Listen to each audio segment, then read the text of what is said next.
What if the key to the second chance was so simple as this: learning how to speak your truth? Dr. Kim Nugent has built her life around the idea as a leadership coach, author, and mentor to incarcerated. She's seen firsthand how communication can bridge the gap between the past mistakes and future hope.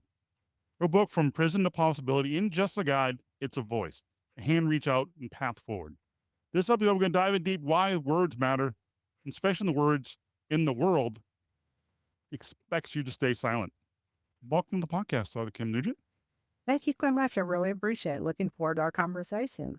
Funny, and it's interesting too. And the cornerstone, the foundation is communication. Why is that so important? As you said, it's the foundation to everything. It's the foundation to relationships. It's the number one issue in organizations. And when it goes well, it's a beautiful thing. And when it doesn't, a whole lot of things happen that no one ever intended in the first place, right? So it's never what we say, it's how we say it many times. And a lot of people have never been taught some simple things that can make a huge difference.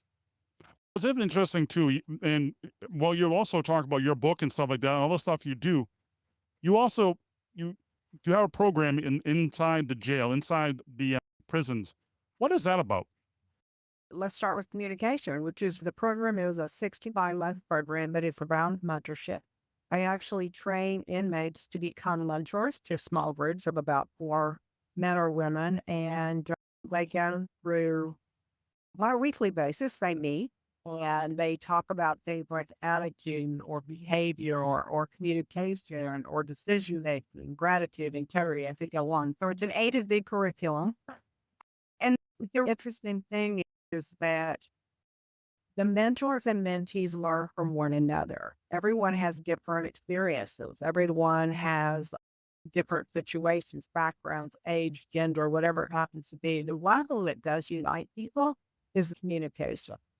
The mentors really enhance their critical thinking skills, and the mentees learn from them, but they get to contribute as well.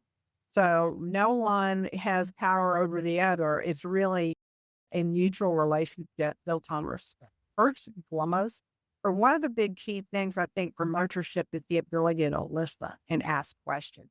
The 80-20 rule. So really being able to ask questions, but listen 80% of the time, which is very hard for most people because we want to talk. It's interesting when most in listening, how important is because there's different listenings. Is I'm listening to you, but I'm not really paying attention to you. Why is listening important? So I think we have the word hearing and listening confused.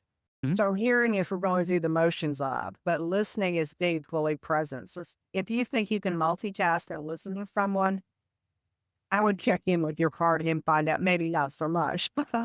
I think the other thing is it's everything like eye contact. In the world we live in today, whatever the environment happens to be, there is so much going on. Information is coming at us so much faster. We're having to process things faster, make decisions, and move forward. So it's really hard.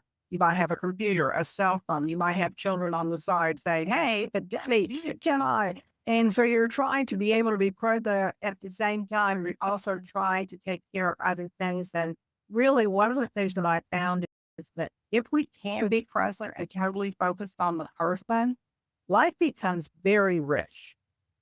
Interesting was also how's listening help people who are incarcerated going through your program? How does it help them? Let's start in the beginning. Obviously, we do talk about communication, but that communication first starts with building a relationship, Mhm. the respect. One of the things in small group that we talk about a lot is that everything that they talk about is completely confident. And if we don't keep that confidentiality, then everything else comes away. We can't trust the person. Obviously, there's no respect.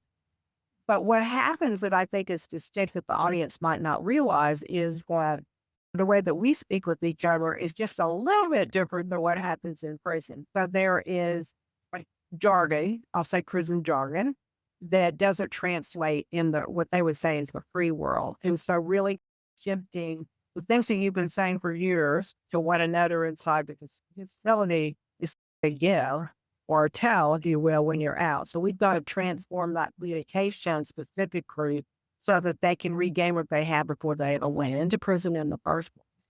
And there are so many things that I teach them around communication that even maybe the average person doesn't even know. It might be helpful to your audience. What kind of what would be helpful to my audience? So one thing is, and there's a lot of research. This is not a Ken Nugent thing. This is research based. So one thing that you may say, maybe to your son, Joe, was, "Hey, you come home and you have an expectation that he's made his bed. Why don't you say that?" Hmm. And so you say, "Why didn't you make your bed?" And he says whatever he says.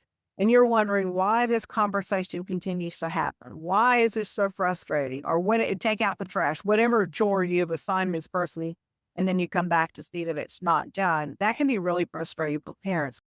If I look at anybody, I have to look at myself. If I start out a conversation with the why word, Hmm. it's already a fight. Because I put you on the defensive. You don't even realize it as a speaker that I've done that, number one. Number two, for a child in particular, they don't even know what to say to that. They literally, their brain stops. And so if we change the why word, we can either use what or how. So if I say to my son, "Hey, tell me what happened. I noticed your bed wasn't made." That's a whole different conversation. I give the person all the space in the world. This is true in relationships, personal relationships, your children, anywhere, at work, the same thing. So sometimes people are surprised that word, that significance of that word can make a difference. Another one would be, and I listen carefully to people all of the time. So another one could be the fact that if I say to you, let's just say we have a disagreement, and I say, "You really made me mad."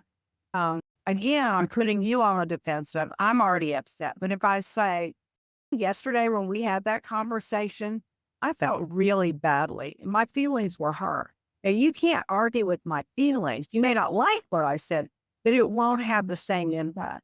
So just a word of either I or you, why to what or how makes this huge difference. I also listened to I was teaching a class on Friday, and some of the people in their small group were saying they were working on a habit, and they said they really tried to.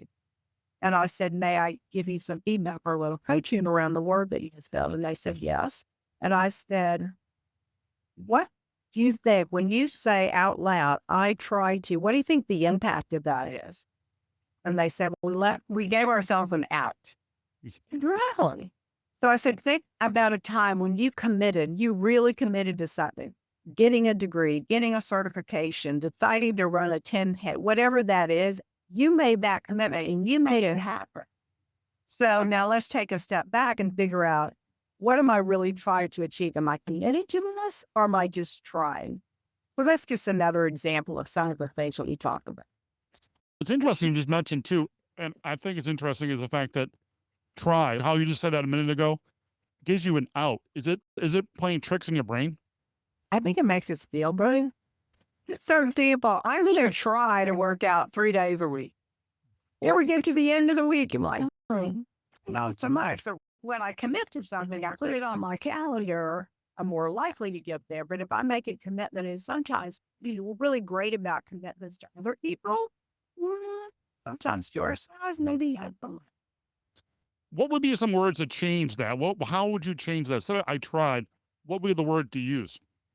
I'm committed to doing it. Absolutely, 100%. The other thing is I found words get in the way sometimes. So I think about, I thought I wrote nothing to do with what we're talking about, but it's called Did I They Never.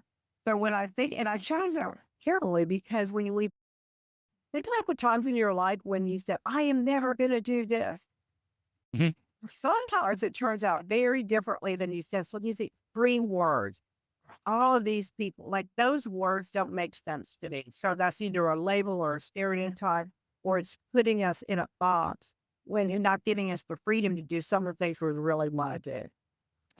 It's interesting you said you put yourself in a box, and that kind of triggered something. What does that mean? I can give you lots of examples. The first thing is that, let's say that somebody's going to try. I heard myself. I said, "Brenda, it's a first year to be present when you say these words." When someone is applying for a promotion at work, let's just say they, Mhm. they're excited or and they can't wait and they go through the interview process and then they find out, quite frankly, that they weren't selected. Mhm. So what happens next is what happens in the mind. The mind is there. These people don't get me. They don't see my value. And then what I have seen over the years is that their behavior follows. So it becomes self-fulfilling. So when I say put yourself in a box, we put limitations on ourselves. And maybe there were 15 people and there was one position. It was a mathematical equation. Maybe they didn't say never, you're not going to get promoted. Maybe they said not now, you're not quite ready. You need a couple of years of experience or you need a certification or something to be missing. So I think that's important. But I think it's important also to people to give feedback honestly about what they can do to be able to continue to grow. Another way we put ourselves in the box is I've worked for corporation for many years. And during that time, we would go to a meeting. It might be a senior leadership meeting. Mhm. And let's just say a leader made a mistake. Well, sometimes, unless someone's going to speak up for you and advocate for you, then people believe that that mistake is who you are or who you become. I have never believed that. And I'm usually the one at the table saying, that did happen, and that's not who this person is. Let me talk about the contribution of this person. So that kind of, I'm going to bring us back to the prison work, which is really about that's how I see people. There was a mistake made, many times a very serious mistake. That mistake, once you play for it, should not define you the rest of your life because we've all been given second chance. Definitely, definitely. Hey, we all make mistakes. That's part of growing up, I guess. That's why I tell my son, he just turned 12 the other day, and now he's on summer break. And I said, "You're gonna make mistakes. It's gonna happen." And I expect that. We all and don't take it bad. If you make a mistake and we get mad at you, we expect you to make mistakes. We're still gonna get mad at your parents. That's just the way it works. What one thing is interesting too, and about the whole prison stuff too, is how did you get involved in it? So a phone call, quite frankly, I have been known in the leadership space as being a mentorship expert.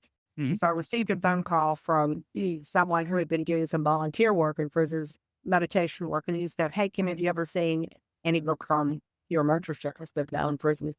And he said, "Would you be willing to write a book?"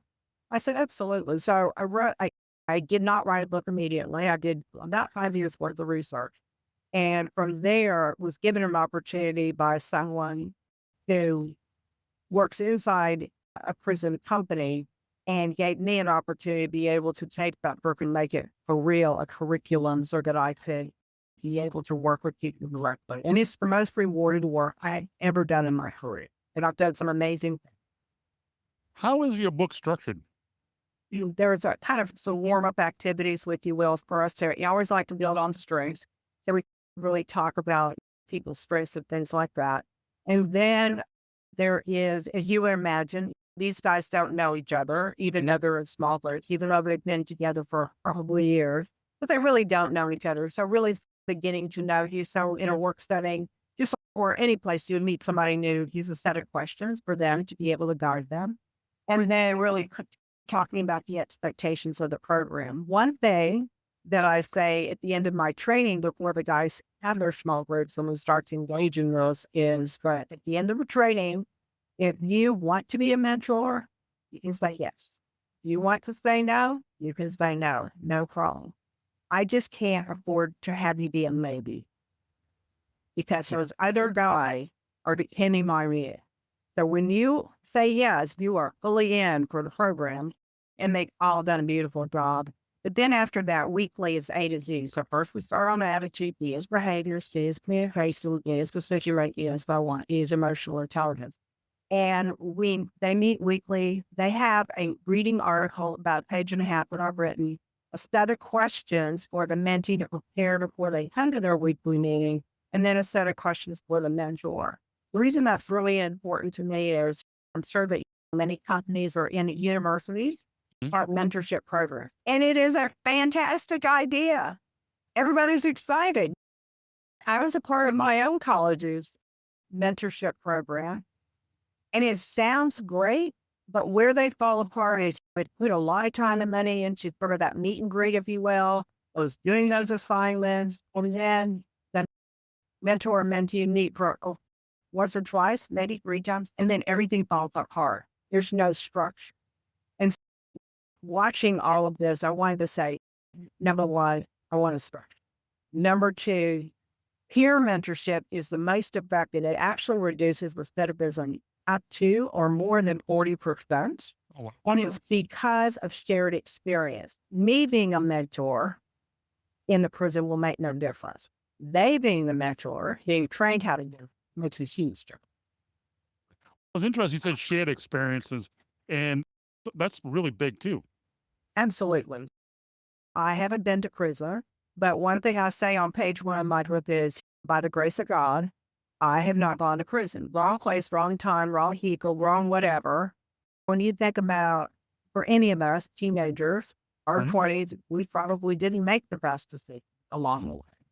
I didn't ever do anything that got me into that kind of trouble. But on the other hand, who knows, right? On any given day, who knows? And so really the opportunity to be able to humble myself, because I know that is a possibility anytime, I can relate to one for sure.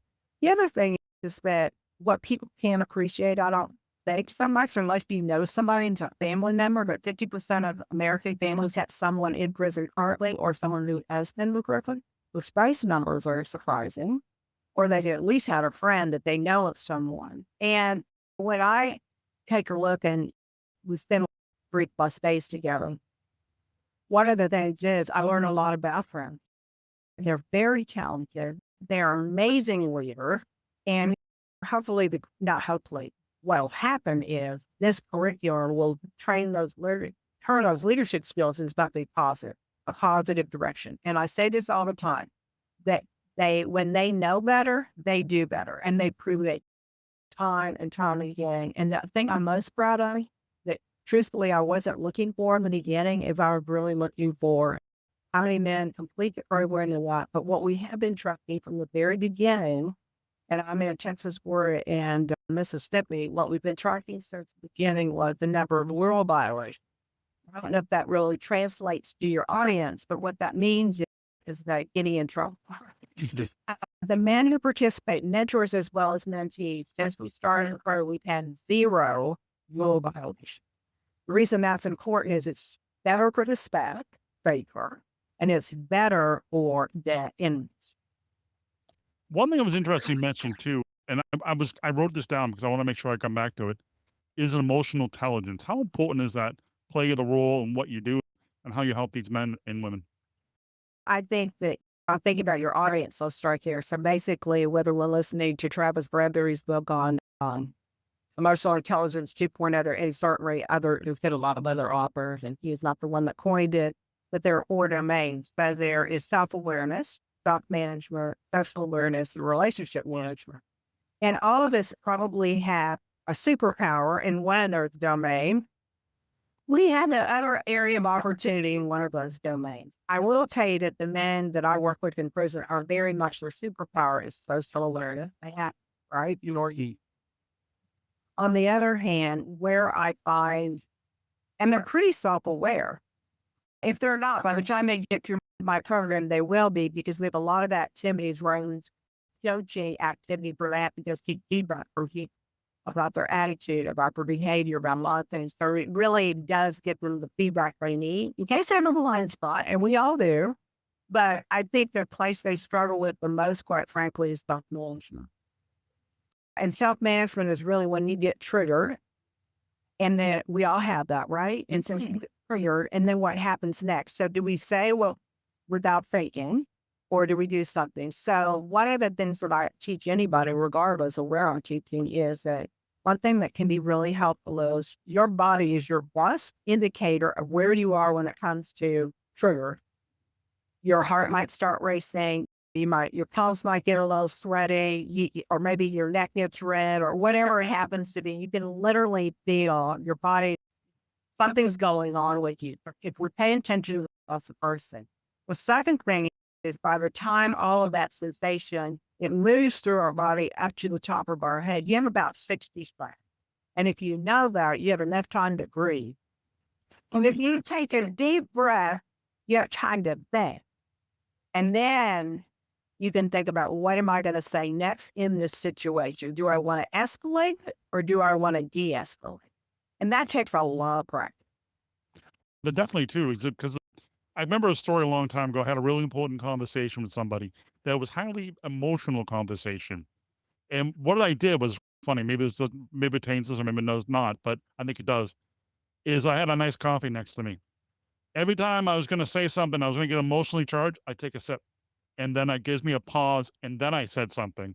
So I was like, to my brain's like, before you go off on emotionally, take a sip and go back to what you're going to say. And honestly, it helped me calmly through the conversation. So that's a great strategy. Breathing, drinking water, coffee, anything right there that gives you enough time to kind of regroup mentally to be able to figure that piece out for sure. Some people just go like they're, they prefer hand over their mouth for just a minute, or that just a pause enough so that you can again gain your composure. And everybody gets triggered. Oh, definitely too. There's certain words. Words matter. Words definitely do Words matter matter, yes, people matter, it all matters, but because we things say in certain people we don't understand. We don't know where the other person's coming from, and things can you can trigger them. We may think it's harmless. I an example another one. It's fun because I use an example is you treat different. I work where I work. I treat certain people differently because I know them. But there's one person I worked for many years with, and we can have that conversation that I would not have somebody from the other building in the corporation in more of the corporate setting because I know them, but I don't know the other people. So they might get triggered if I said something that was not appropriate and stuff like that. So kind of know your audience. 100%. And the way that that happens is through communication, right? Getting connected, being curious, and going into that conversation with no judgment. And that's hard for people. Definitely too. One thing about interesting about communication, can it rebuild broken relationships? I think that ties a little bit your book, but also that can also tie in everybody and communication. How important is to build broken relationships? Oh my goodness. Oh, it absolutely can. And I think it can be quicker than most people think. You can really resolve a conflict literally in a conversation if you're committed to what that outcome could potentially be. If you're going in with the right feelings and mentality around that. One thing that I think is important though is that where I get super excited about the program because I'm not on the ground after we get started. And because the curriculum is designed for them to start thinking about themselves, like cover your blind spots, they're reading information for a short read each week, but that's changing the conversations with family. So when they call home on a weekly basis, it is it one, they're interested in their partners or their children, which is great. Instead of me, it's really they're starting to ask questions, which they're learning how to do that. I have a great example. There was a gentleman who had been incarcerated for a really long time. He's still there, and he will be getting out next year, actually. But I didn't know what he read. Maybe it was in the small group, or when we got for communication, something triggered in him, and he called home to his dad.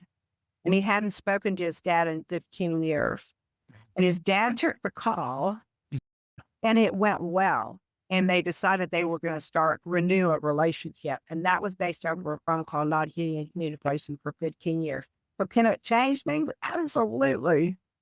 Well, it's interesting too. You mentioned that gentleman's coming to be out next year and stuff like that, and building those relationships. And what I was thinking about, and I just lost my train.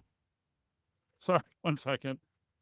I was thinking about repairing relationships because communication with people talking on the phone.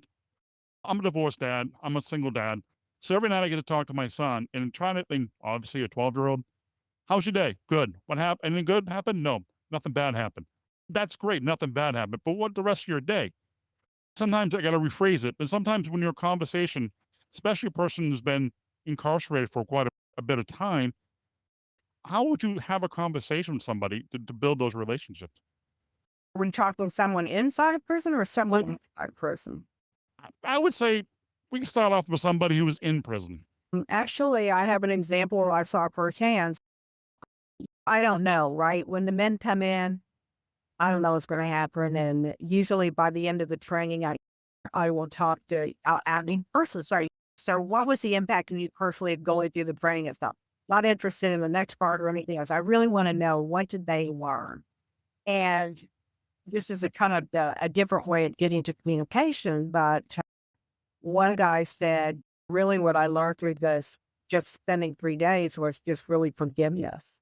Um, And so he got up, he was Muslim, and, and I'm watching this. He walks over to the other side of the room, and I didn't know that they had a conflict. The other man was Christian.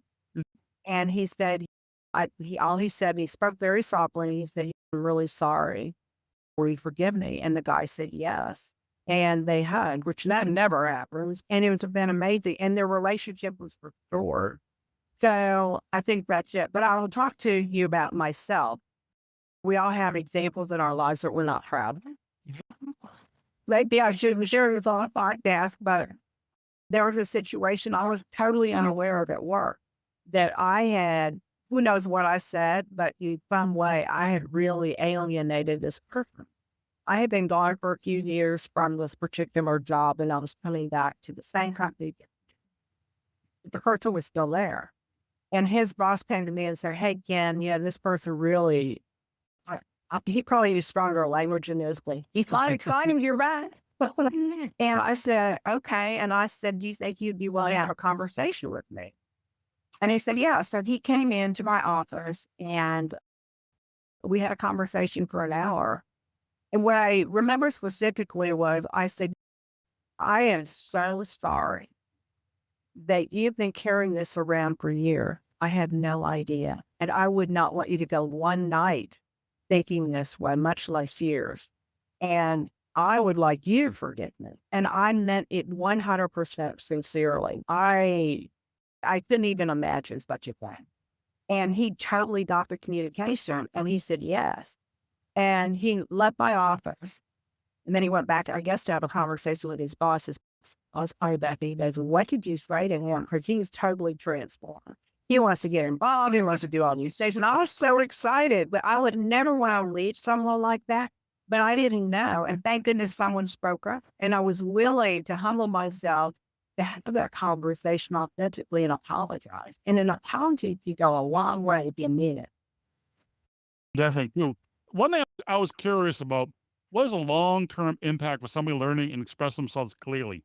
Because that's important. Because, especially as an adult, it took me a long time to express myself clearly. So, what is a long-term impact for somebody that would do that? Let's just talk about going to work. So we judge, unfortunately, we are all judged very quickly by our communication skills or lack thereof. Mhm. And I think it's definitely a lifelong journey. I don't care how polished you are. There's always something to learn every day. And one thing that I really believed, though, a long time ago, I wanted to be a teacher. Mhm. Wanted that more than anything else. The wanting it and getting it are two different things. And so I had the opportunity, got hired part-time to teach a class, and I was super excited. And the first day was the worst experience of my life. I couldn't, the words just would not come. I couldn't think and talk. All it was that it was just horrible, as you can only imagine. And we all get flustered sometimes if we've never given a presentation or a talk or lesson. Well, I knew my material. It wasn't like I did it. So I immediately did several things. I went back to my college and hired a speech coach. That was person. Second thing I did, which to this day, I think it's the most remarkable organization is still hiring. Mhm. Highly recommended to anybody because about public speaking, I learned so many things. And to this day, I attribute much of my success to them because it really, truly was life changing. There's other organizations out there as well, obviously. And Toastmasters, if you're already speaking and feel comfortable, Toastmasters is next level up, I think. We continue to practice and excel in those communication skills, or may have meetings from 6 in the morning, at 9, noon, whatever, in your neighborhood, by your church, where, by your job. And some are hybrid and some are virtual and some are face to face, depending on where it's located. Amazing organization. And then, of course, if you're a superstar and you're presenting all the time as a profession, then certainly National Speakers Association is another excellent organization. But I feel like for all of us, just to continue to learn and grow, that's the fun part of life. Definitely too, and the communication is a really good thing, especially when you're a parent and connecting with your children and teaching them to communicate and express themselves too. I had a cool question. Maybe if you could share some of your experience, maybe as some of the people who took your course inside the prison, is they're reconnecting with their children after having that conversation, the phone call, and learning from the stuff they learned from you. Did anybody share their experience like positive? Yeah. But I think it doesn't quite work that way in my mind. So there are great, that's all prison, and there's great programming in some prison, and some actually have programs that really speak to fathers. They're few and far between, but they're excellent programs to get them because they have changed while they're in prison. So has your family. They have moved on. They had to figure it out. And there are great organizations for girlfriends, significant others, children, national organizations that can help them while they're waiting for dad to come home. They can be working on themselves. So when that united, you coming back and uniting and giving each other space and to learn each other again, you just not going to pick up where you left off. Too much is back. And I think that that's really important. But if they have a plan, so let me talk about that really is what your question is. If they have a plan when they get out and that they have dealt with all of these things that they need to deal with, and certainly reigniting with the family is a good one. What's that going to look like? And, how do I slowly transition to get back in a house again, in my own bed, around my kids, dinner? All of that is brand new. So it's going to take a minute, to be able to reacclimate. Well, definitely too, and then have that conversation with your family and stuff like that to try to smooth the transition out. I guess that's a good way to putting it. Smooth the transition out Mhm. and stuff like that because communication is the heart of everything and expressing yourself and stuff like that. Wrapping up, I got one question. If somebody listened, they want to help a loved one and themselves communicate. I know we talked about all the stuff, all the Toastmaster and stuff, but what is a simple maybe tip you can give to help them communicate better? Well, certainly, obviously, there's many books on communication for sure. I think it's a simple thing I could do, quite frankly, is go ask 5 people and just say, "Hey, I want to work on my communication skill. Can you give me 1 or 2 suggestions on how I can improve my communication? I really want to know." And then it's not an argument. You're really asking for feedback. And so we always say, I'm a trained coach like Marshall Goldsmith, but we always say that feedback is a gift. So I would say thank you, and you move on to the next person and ask them. But if you're brave enough to ask people about your communication skills, because they're listening of you, they're going to hear things that you don't even hear yourself saying. That is one of the fastest, the best ways to do so. Definitely too. When they connect with you, find more about your book. Yeah, absolutely. So all of my books are on Amazon, but also I have a website if they want to find out more, and it is www.drdrnugent, Nugent speaks. For Either way, that's where I can find you. either way, that's where they can find me, and I'm always happy to help. Dr. Kim, no, thank you much for being on the podcast, and I really do appreciate it. All links will be in the show notes for this episode. Thank you much for your time. Thank you. I appreciate it.